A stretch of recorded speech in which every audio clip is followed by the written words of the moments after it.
Hello అండి, welcome to మా ఇంటి మనప కిచెన్. ఇవాళ మనం ఎంతో టేస్ట్గా ఉండే అద్భుతంగా ఉండే మామిడికాయ పప్పు చేసుకుందాము. ఇక్కడ నేను కందిపప్పు 1 గ్లాస్ కందిపప్పు తీసుకున్నానండి.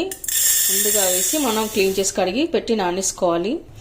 ఇలా 2 టైమ్స్ కడిగి పెట్టుకున్న తర్వాత మనం పప్పు వాటర్ వేసి నానేసుకోవాలి. ఇప్పుడు మనం ఒక హాఫ్ అన్ అవర్ పాటు పప్పుని ఇలాగే నానేయాలండి.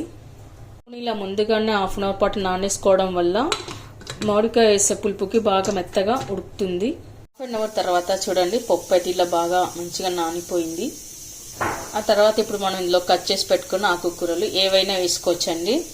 కట్ చేసి పెట్టుకున్న ఆనియన్, ఆ తర్వాత కట్ చేసి పెట్టుకున్న మామిడికాయ ముక్కలు, ఇప్పుడు కరివేపాకు, అలాగే ఇప్పుడు మనము వెల్లుల్లి జీలకర్ర కూడా వేసుకొని దంచుకొని వేసుకోవాలండి.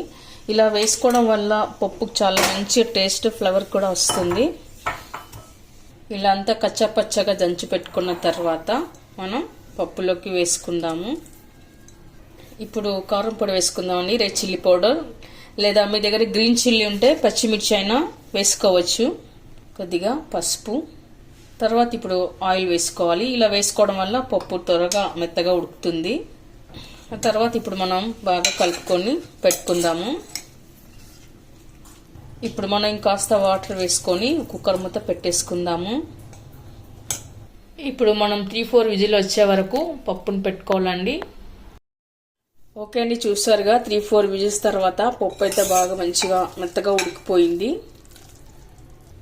ఇప్పుడు మనం పప్పులో కొద్దిగా రాళ్ళ ఉప్పు వేసుకొని రుబ్బుకొని పెట్టుకోవాలి. మరీ మెత్తగా కాకుండా కొద్దిగా రుద్దుకొని పెట్టుకుంటే సరిపోతుంది.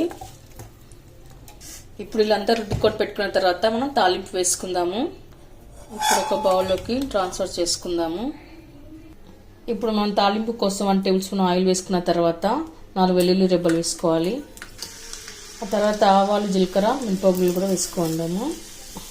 ఎండుమిర్చి, కరివేపాకు, ఆ తర్వాత మనం తాలింపు వేసుకున్న దాన్ని పప్పులోకి వేసుకోవాలి. అండి, చూసారుగా, వేడి వేడి అన్నంలోకి నెయ్యి వేసుకొని కనుక తిన్నట్లయితే మామిడికాయ పప్పు చాలా అద్భుతమైన టేస్ట్ ఉంటుందండి. చాలా బాగుంటుంది.